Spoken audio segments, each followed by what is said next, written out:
Hello, thanks for tuning in. This is John Adorney, and I wanted to do a video about the making of my second album. It's called The Other Shore. I did one a few months ago for Beckoning, which was my first album, and I thought, why not do one for each album?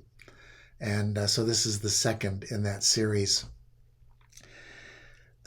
Making a Beckoning was a wonderful experience, and then I thought, wow, now I'm really going to go all out for my second album and pull out all the stops. So it ended up having a much bigger budget and had a lot of different roadblocks along the way. There were a lot of challenges. Um, but first, I'll just go through the music and tell you a little bit about the pieces. The first track is called Free, and it was started off with a beat, a groove that I had on a big Yamaha machine. I don't know what it was called. I can't remember. But it had this cool beat in it. And I thought that would be a cool rhythm to write a piece of music to. So I back in those days, I used to often write by just putting on a groove and then playing a pad over it. So that's how this piece started. And here you can hear an example of it. That's the groove. And then the pad comes in a minute.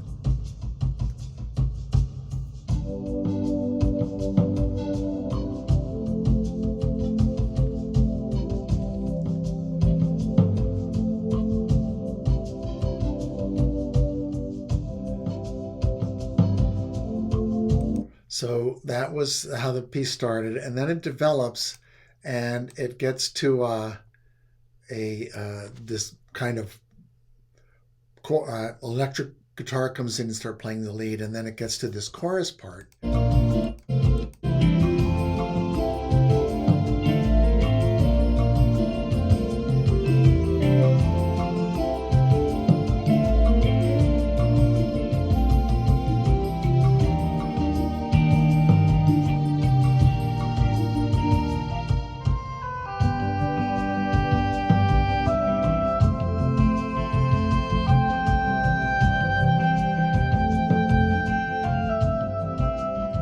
Beautiful oboe part played there by Shin Jameson, my oboe player.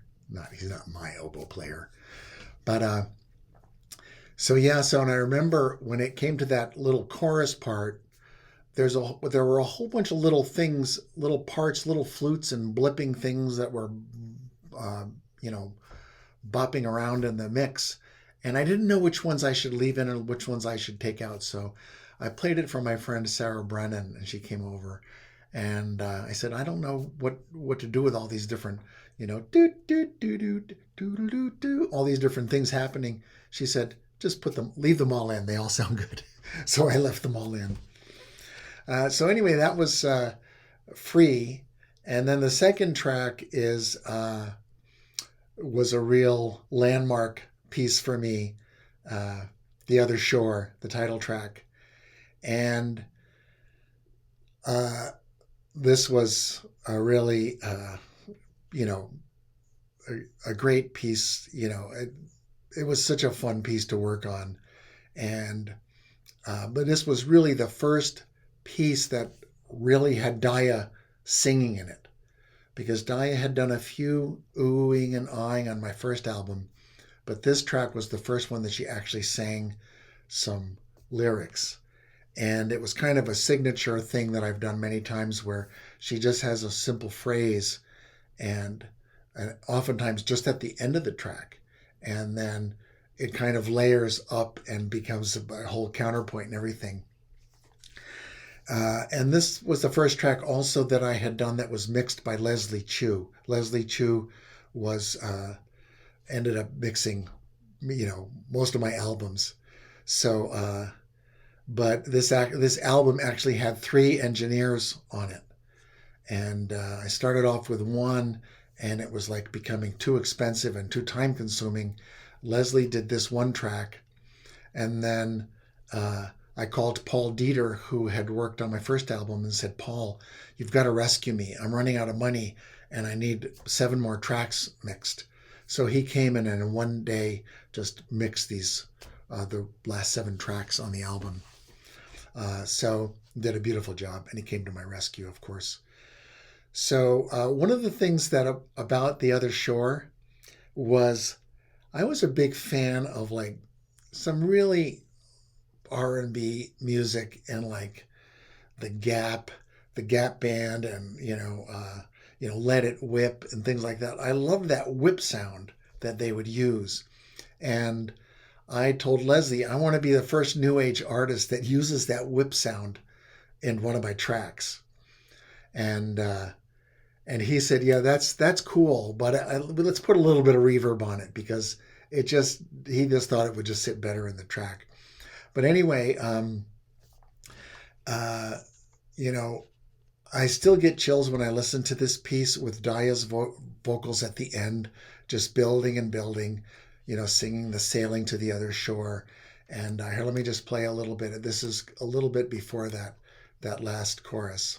Here's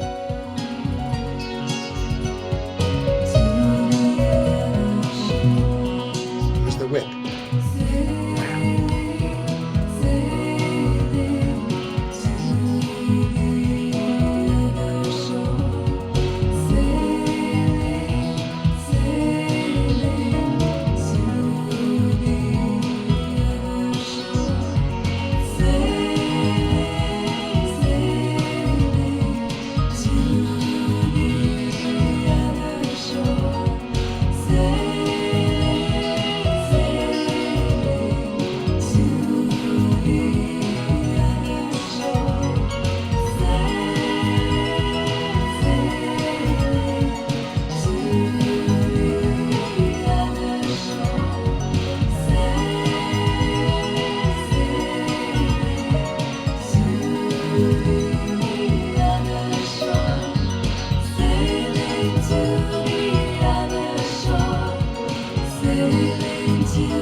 So anyway, that was a real thrill to do that track, and I just never get tired of listening to it.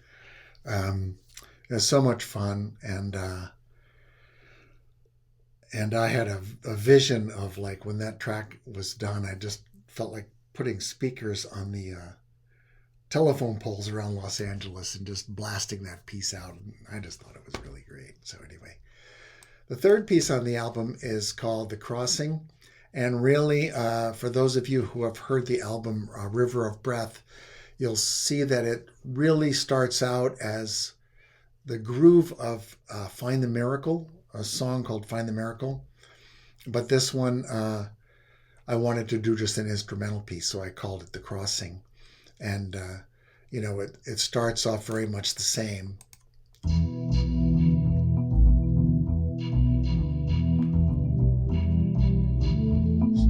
Same kind of groove.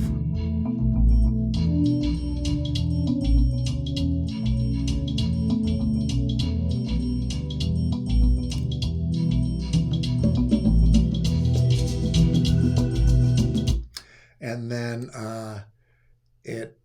but it goes into like a chorus part on the piano.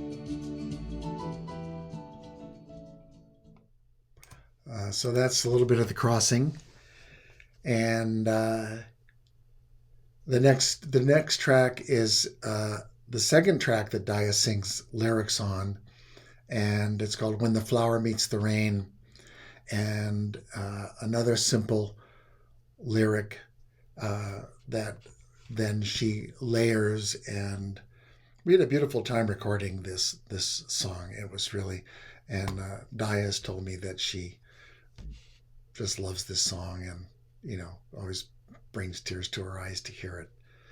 Good tears.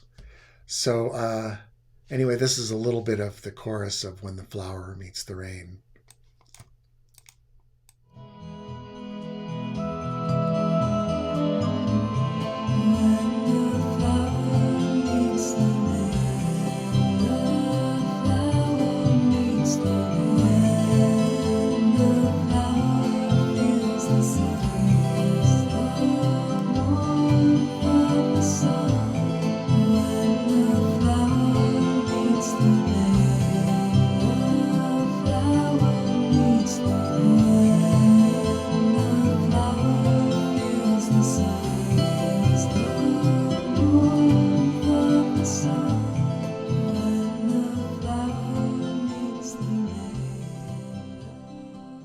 And this is a track that I was just remembering that the Shin Jameson, the oboe player, um, had to play 4 different oboe parts, all very sustained, and it was quite a challenge for him. He was pretty worn out by the end of it, but it's just a beautiful uh, oboe oboist, and it still plays on my albums whenever I need that gorgeous sound of the oboe. And speaking of gorgeous sounds, the flute player Richard Hardy played on my first album. He did some really beautiful flute work, mostly bamboo flute and alto flute. And I think on this track he did penny whistle. This is called As My Heart Desires. And you can hear a kind of a playing between the cello, me playing the cello, and Richard playing the flute. And it's always it's a combination that I really love, and I've used it many times, is this cello and oboe combination. But this was the first time that we did it.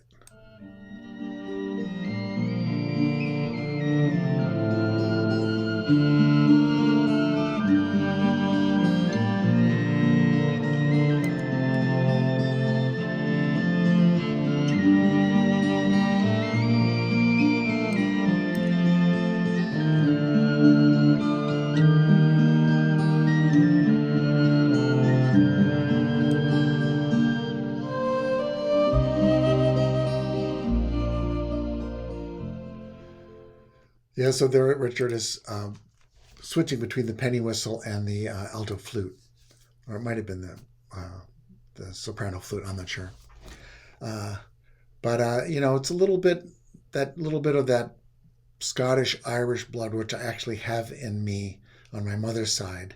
So you know, that comes out usually once on every album, a little bit of that flavor. So. So anyway, so that's the beautiful flute playing of Richard Hardy, and he's played on many of my albums. The next track is called Culante Ulam, and this is actually, it's just that phrase, and it's actually in the language Tamil. It's not Hindi.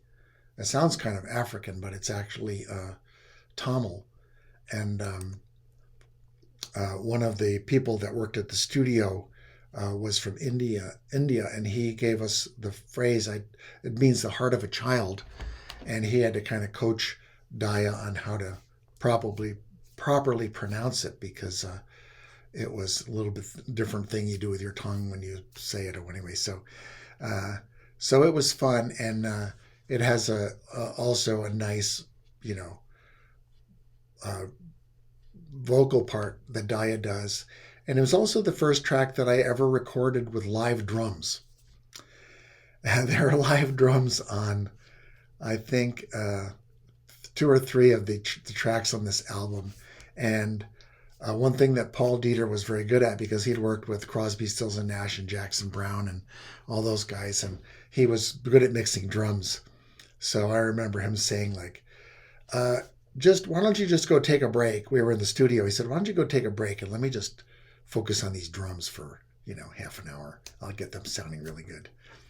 Because the drums are a real trip to mix. And so the drummer was Ronnie Margolis, a friend of mine, and he did a great job. And but one thing I did learn from that was like, John, don't ever use live drums again.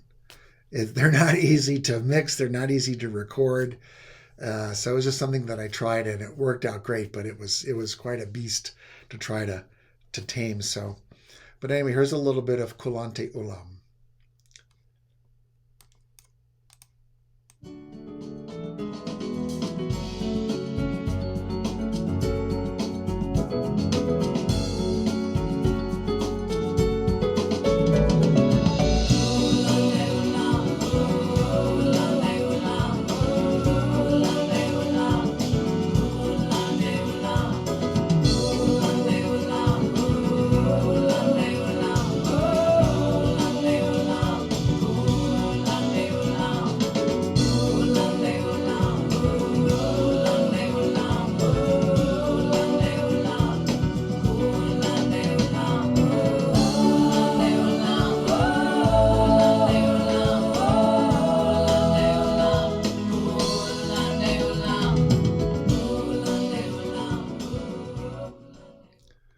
So that's a little bit of Culante Ulam, the heart of a child.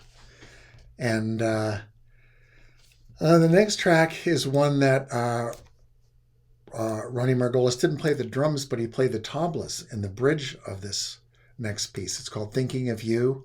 And I remember very specifically where I was when I heard the melody to this piece. It just came to me while I was lying on the floor in my apartment. I don't know what I was doing down there, but anyway, it was one of those melodies that just seemed really natural the way it came out and just took care of itself. So here's a little bit of Thinking of You. Oh, this is the part with the tablas, the bridge.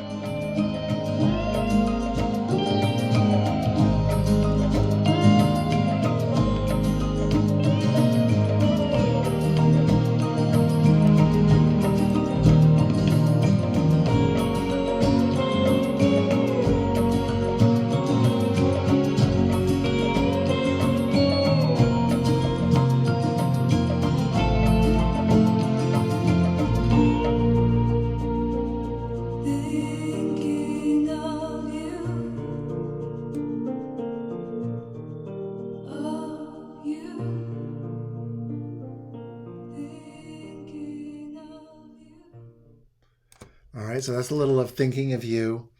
And I forgot what I was going to say about it, but anyway, that was a really nice and simple track to record. Not a big monster like The Other Shore. So anyway, the next track is called Moonbird, and this is a track that I had my young son Adam come in and shake some little tinkling jingle bells, just so that I could have him put him in the credits. It was something I used to do with my boys when they were little. Now they get on the credits for really performing or whatever, and Nathan gets on there for mixing. But here's a little bit of Moonbird, and this was another one of those melodies that just seemed like really came out really naturally, and also has a beautiful oboe part on it. And here's just a little segment.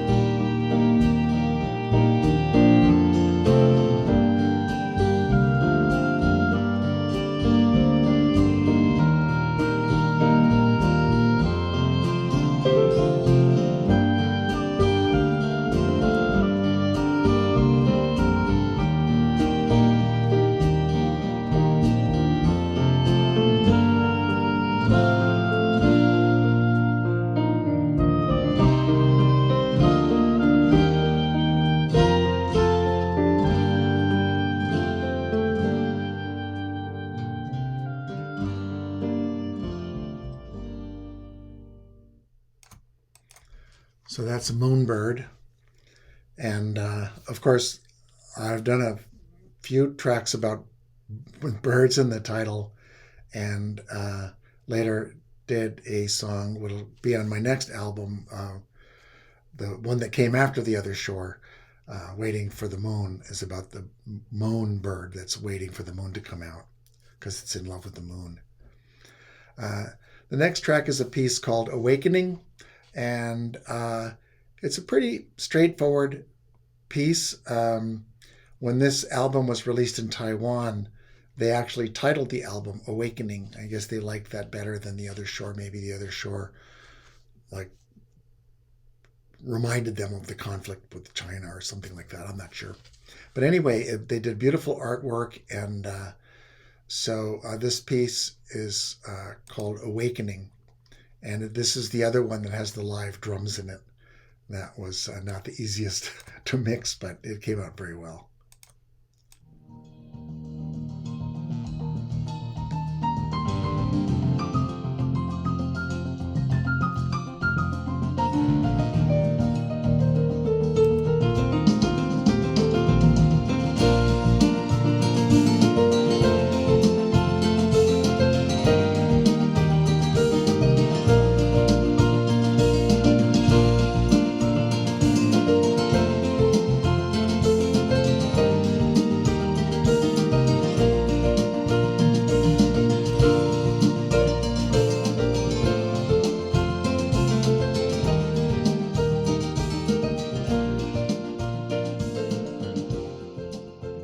It's a little bit of the chorus of that piece.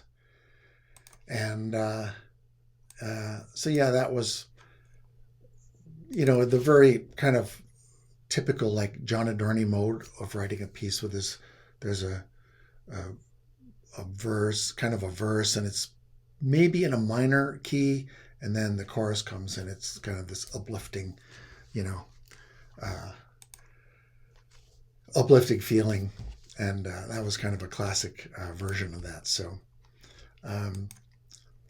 the next track is called All in a Moment, and it uses, there's a sound that's used in a lot of R&B music. It's kind of like a high whistly sound, at least back in the 90s.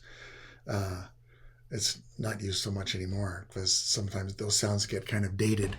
So but I liked it, and I used it in this track, and then did kind of a string quartet. I guess it's a little bit of that Eleanor Rigby kind of thing in the middle, in the bridge, and that's the part that I have queued up here is the bridge part, I believe. So let's just have a little listen to that.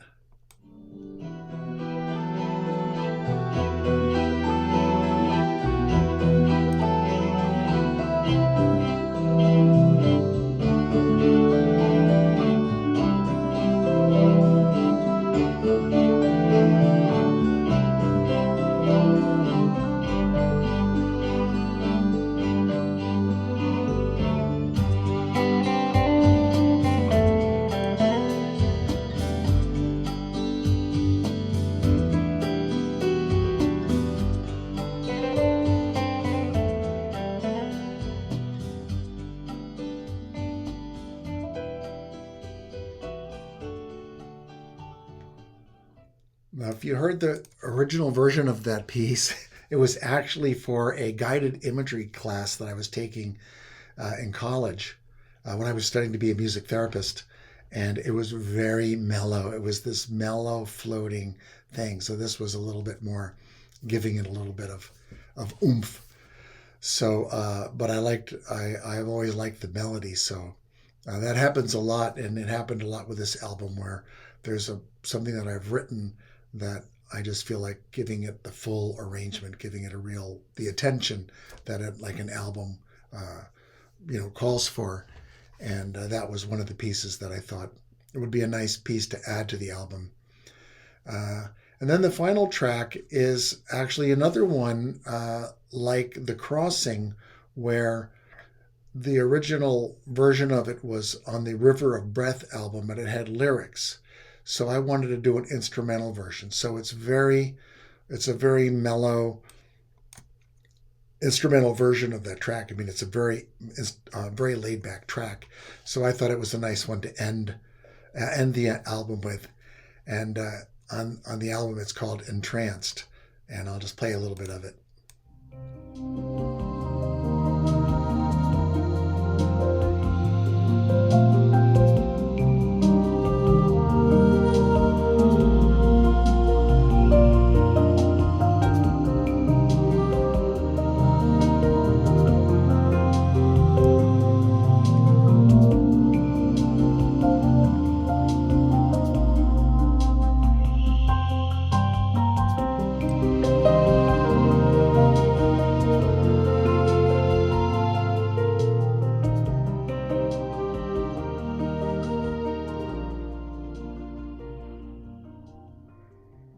So that's a little bit of Entranced, and if you want to hear the lyric version, you can hear it on River of Breath.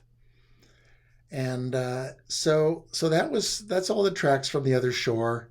Like I said, it was a big project, and it had 3 different engineers working on the mixes, and a lot of guest performers, and a lot of very dense mixes, and it was quite different than my third album, which I'll do a video next of Waiting for the Moon, which was quite different than this one in the way it came about. Another interesting thing that happened with this album was our Eversound label, we went to a New Age music convention in Denver, and after this album came out, and we had a little booth there, and Suzanne Ciani had a booth next to us, and I remember getting there, and all the booths were like incense, and this kind of floating ambient music was playing, and everything was very ambient and new agey, and I thought, my music doesn't fit in there. I mean, you got Sailing to the Other Shore with this whip sound happening, and a lot of kind of more like pop, elements or whatever, a completely different style. It didn't fit in like what I thought this new age music was. And the funny thing was, like, the last day of the convention, of course, they voted on the best new age album of the year, and The Other Shore won that award. I thought, what? They liked this album? It was like, it just didn't even fit my idea of what a new age album was or whatever. And so I was pretty thrilled about it, but it was a funny experience. And so, it ended up being a good experience. And, one other thing that happened, I've told this story before, but Suzanne Ciani, who was one of my new age music idols at the time when I first started out, because her music was being played on the popular radio in Los Angeles, because they had a new age radio station, the KTWV, the Wave, KTWV or something like that. Yeah, the Wave. And so she came to the studio one time, and it was a thrill to meet her. And then I said, we played her one of the tracks, and we played her The Other Shore, which is a pretty epic piece. And she was very sweet afterwards. She said, "Yeah, that's really great, John.